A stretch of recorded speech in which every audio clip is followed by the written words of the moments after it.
নমস্কার, আপনারা দেখছেন নিউজ নাও। আপনাদের সঙ্গেই রয়েছে আমি সহেলি। সরাসরি চোখ রাখবো নটার সংবাদে। মুখ্যমন্ত্রীর হস্তক্ষেপে পিছলো জনজাতি সুরক্ষা মঞ্চ। 25 তারিখ হবে না ডিলিস্টিং র্যালি, বদলানো হচ্ছে কর্মসূচির তারিখ। সংবিধান সংশোধন করে ধর্মান্তরিত জনজাতিদের এসটি সুবিধা থেকে বাদ দেওয়ার দাবি তুলেছে জনজাতি সুরক্ষা মঞ্চ। সেই মোতাবেক 25শে ডিসেম্বর একটি ডিলিস্টিং র্যালিরও আয়োজন করেছিল। একের পর এক রাজনৈতিক দল সরব হয়েছে বিরোধিতায়। গত মঙ্গলবার র্যালি বন্ধ করার দাবিতে মুখ্যমন্ত্রীর কাছে চিঠিও দেন বিরোধী দলনেতা অনিমেষ দেববর্মা। অবশেষে মুখ্যমন্ত্রীর হস্তক্ষেপে চাপে পড়ে র্যালির তারিখ পিছল মঞ্চ। 25 তারিখের বদলে ডিলিস্টিং র্যালি হবে 26শে ডিসেম্বর। পক্ষ থেকে ঘোষণা করা হয় যে আগামী 25শে ডিসেম্বর 2023 তারিখে ডিলিস্টিং র্যালি এবং সমাবেশ অনুষ্ঠিত হবে। তবে ত্রিপুরা রাজ্যের মাননীয় জনপ্রিয় মুখ্যমন্ত্রী প্রফেসর ডক্টর মানিক সাহার বিশেষ অনুরোধে আমরা উক্ত ডিলিস্টিং র্যালি এবং জনসভার তারিখ পরিবর্তনের সিদ্ধান্ত গ্রহণ করি। এখন উক্ত ডিলিস্টিং র্যালি এবং জনসভা 25শে ডিসেম্বরের পরিবর্তে আগামী 26শে ডিসেম্বর 2023 তারিখে অনুষ্ঠিত হবে। বাকি সময়, স্থান এবং অন্যান্য কর্মসূচি। র্যালি পিছলেও কর্মসূচি বাতিল করার বিষয়ে বিশেষ আগ্রহী নয় মঞ্চ। র্যালির পর এসটি সুবিধা বাতিলের আর্জি জানাবে রাষ্ট্রপতির কাছে।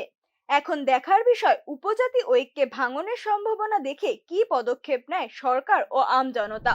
গভীর রাতে ভয়াবহ অগ্নিকাণ্ডে পুড়ে ছাই 3টি দোকান। কোনো হতাহতের খবর না থাকলেও ক্ষয়ক্ষতির পরিমাণ বিরাট অঙ্কের। বুধবার রাত আনুমানিক 12:30 নাগাদ তেলিয়ামুড়া থানাধীন এক্সটেন্ট চৌমুহনী এলাকার হরিধন পালের দোকানে আগুন লাগে। বিষয়টি দেখতে পেয়ে স্থানীয়রা তেলিয়ামুড়া দমকল দফতরে খবর দেন। তবে দমকল আসার আগেই আগুনে পুড়ে ছাই হয়ে যায় পাশের দুটি দোকানও। দমকল বাহিনী ঘটনাস্থলে পৌঁছে ঘণ্টাখানেক চেষ্টার পর আগুন নিয়ন্ত্রণে আনতে সক্ষম হয়। ঘটনায় কেউ আহত না হলেও 3টি দোকান মালপত্র সহ পুড়ে ছাই হয়ে গেছে পুরোপুরিভাবে। এতে আনুমানিক প্রায় 20 লক্ষ টাকার ক্ষয়ক্ষতি হয়েছে। ঘটনাস্থলে পৌঁছে তেলিয়ামুড়া থানার পুলিশ আগুন লাগার পিছনের আসল কারণ সম্পর্কে তদন্ত শুরু করেছে। মনে হচ্ছে ইলেকট্রিক শর্ট সার্কিট থেকে হওয়ার সম্ভাবনা বেশি। মনে হয় ইলেকট্রিক শর্ট সার্কিট বলে বোঝা যাচ্ছে। দুটো দোকান বন্ধ হতো, এই টোটাল 3টা দোকান। আর তো আগুনটা মনে হচ্ছে ইলেকট্রিক শর্ট সার্কিট থেকে বোঝা যাচ্ছে। টেলিফোন এক্সচেঞ্জের সাথে তাদের নাম হচ্ছে দীপ্তনু মুদক, ওনার স্পেয়ার পার্টসের দোকান। আর রঞ্জন সাহা, ওনার বাইক মেকানিকের দোকান। আর হচ্ছে রাকেশ দেবনাথ, অ্যালুমিনিয়াম গ্লাস।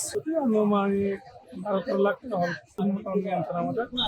11 বছর পর সম্পন্ন হলো বিচার। 2012 সালে উপজাতি যুবতী ধর্ষণে অভিযুক্তকে জরিমানা সহ 10 বছরের সশ্রম কারাদণ্ডের রায় দিলেন বিচারপতি। 2012 সালে আলী হোসেন নামের এক ব্যক্তির বিরুদ্ধে এক উপজাতি যুবতীকে ধর্ষণের অভিযোগ আনেন ধর্ষিতার বাবা। সেই অভিযোগের ভিত্তিতে ওই যুবকের বিরুদ্ধে মামলা দায়ের করে বিচার প্রক্রিয়া শুরু করা হয়। প্রায় 11 বছর ধরে মামলা চলার পর সেই বিচারের রায় ঘোষণা করা হয় বৃহস্পতিবার। এদিনের রায়ে অভিযুক্ত আলী হোসেনের 1 লক্ষ টাকা জরিমানা সহ 10 বছরের সশ্রম কারাদণ্ডের ঘোষণা করা হয়। জরিমানা না দিতে পারলে আরো 1 বছরের কারাদণ্ডের মেয়াদ বৃদ্ধি করা হবে, এমনটাই জানালেন সরকার পক্ষের আইনজীবী গৌতম গিরি। আজকে মাননীয় এডিশনাল সেশন জাজ শ্রী দেবাশিস কর একটি মামলা যার নাম্বার ST টাইপ 1 10/2016 উক্ত মামলায় আসামি আলী হোসেনের বিরুদ্ধে চূড়ান্ত রায় প্রদান করেন এবং রায় প্রদানকালে মাননীয় আদালত অভিযুক্ত আসামিকে ভারতীয় দণ্ডবিধি 376 ধারায় 10 বছরের সশ্রম কারাদণ্ড প্রদান করেন,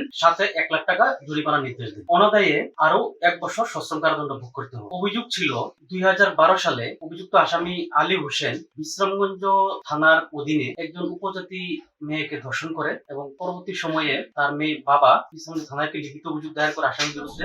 নির্বাচনের 1 বছর পার হয়ে গেলেও বকেয়া মেটানো হয়নি ভাড়া গাড়ির। আগামী জানুয়ারি মাসের মধ্যে কিস্তি মেটানো না হলে ফাইন্যান্স কোম্পানির দখলে চলে যাবে গাড়িগুলি। অসহায় মালিকরা মিলিত আর্জি জানালেন মুখ্যমন্ত্রীর কাছে। বিধানসভা নির্বাচনের পর কেটে গেছে প্রায় 1 বছর। সামনেই আসতে চলেছে লোকসভা নির্বাচন। তবে এরই মাঝে বকেয়া না মেটার কারণে ফাইন্যান্স কোম্পানির দখলে চলে যেতে বসেছে নির্বাচনে ব্যবহৃত গাড়িগুলি। চালকদের দাবি, নির্বাচন মিটে যাওয়ার পরও গাড়িগুলির দিকে আর কোনো রকম নজর দেওয়া হয়নি সরকারের পক্ষ থেকে। ফাইন্যান্স কোম্পানির কিস্তির পাশাপাশি শ্রমিকদের বেতনও বাকি পড়ে রয়েছে এখনো। ডিসেম্বর মাসের মধ্যে বকেয়া টাকা পরিশোধ করা না হলে ফাইন্যান্স কোম্পানি গাড়িগুলি দখল করে নেবে। এদিকে শ্রমিকরাও টাকা না পেলে কাজ না করার সিদ্ধান্ত জানিয়ে দিয়েছে। এদিন সাউথ ত্রিপুরা বাস ওনার্স অ্যাসোসিয়েশনের তরফ থেকে জানানো হয়, সর্বমোট প্রায় 25 থেকে 30 কোটি টাকা বকেয়া রয়েছে। পরিবহন মন্ত্রী এবং দফতরের বিভিন্ন আধিকারিকদের জানিয়েও কোনো উত্তর পাওয়া যায়নি বলেই তারা জানাচ্ছেন। এই পরিস্থিতিতে সরকার যদি ডিসেম্বরের মধ্যে বকেয়া টাকা পরিশোধ না করেন, তাহলে জানুয়ারি মাস থেকে আর গাড়ি চালাতে পারবেন না তারা। বৃহস্পতিবার সাংবাদিক সম্মেলনে এমনটাই জানালেন সাউথ ত্রিপুরা বাস ওনার্স অ্যাসোসিয়েশনের কর্মীরা। নির্বাচন আজকে প্রায় 1 বছর পার হয়ে গেছে। আমাদের নির্বাচনে সমস্ত গাড়ি আমরা খাটিয়েছি, এখন পর্যন্ত আমরা বিল পাইনি। আমরা বারবার মাননীয় পরিবহন মন্ত্রী এবং দপ্তরের বিভিন্ন আধিকারিককে আমরা আহ্বান করেছি, চিঠি লিখেছি, কিন্তু আমাদের এই চিঠির কোনো ফল আমরা পাইনি। যদিও পরিবহন মন্ত্রী কিছুটা 1% বিল আমাদের প্রদান করেছেন, কিন্তু সমস্ত বাকি বিল আমাদের এখন পর্যন্ত রয়ে গেছে। যার জন্য আমরা আগামী এই মাসের মধ্যে যদি আমাদের বিলগুলি পরিশোধিত না করে সরকার, আমরা হয়তো আগামী জানুয়ারি মাস থেকে আমরা গাড়ি চালাতে পারবো না। কারণ আমাদের গাড়িগুলি ফাইন্যান্সের দ্বারা, আমরা ফাইন্যান্স থেকে ম্যাক্সিমাম গাড়ি নিয়েছি, ফাইন্যান্স আমাদের গাড়িগুলি রাস্তা থেকে ধরে নিয়ে যাচ্ছে এবং শ্রমিকদের বেতনও আমরা ক্লিয়ার করিনি। শ্রমিকরাও বলছে তারা যদি আমরা আগামী জানুয়ারিতে ওদের বেতন আমরা ক্লিয়ার না করি, গাড়ি চালাবে না। এই অবস্থা দাঁড়িয়ে যেহেতু আমরা মাননীয় মুখ্যমন্ত্রী। আজকের সংবাদ এই পর্যন্তই। পরবর্তী আপডেটস পেতে চোখ রাখুন নিউজ নামের পর্দায়।